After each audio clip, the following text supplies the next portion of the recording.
Chodí ich na štadión Spartaka stále viac. Jeden z mála našich naozaj futbalových štadiónov už nestačí. Opäť ho treba zväčšiť, skrášliť.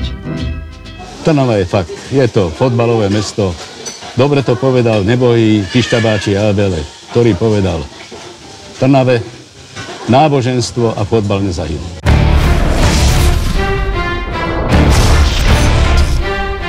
V Trnave sa konala veľká sláva. Fanúšikom predstavili projekt nového futbalového štadióna. Z pôvodného ostane len názov štadión Antona Malatinského. Na tom istom mieste by mal vyrásť moderný multifunkčný stánok s kapacitou 20 000 divákov.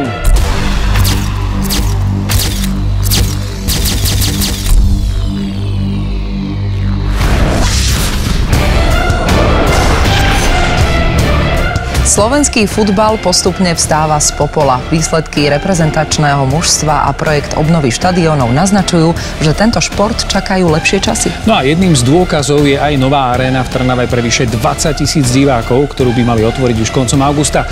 Do jej útrob sa však môžete s nami pozrieť už teraz.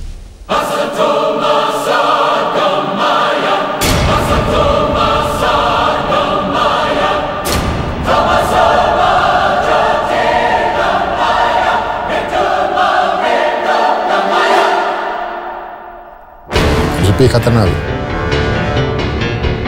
Páči sa mi, ako starému Trnavčanovi strašne. Moderní.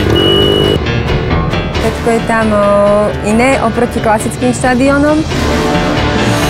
Je to nová dominanta mesta. No, tak ja sa teším, že to vlastne bude reprezentovať Trnavu. Takže sa veľmi teším, keď ju otvoria a budeme tam určite chodiť.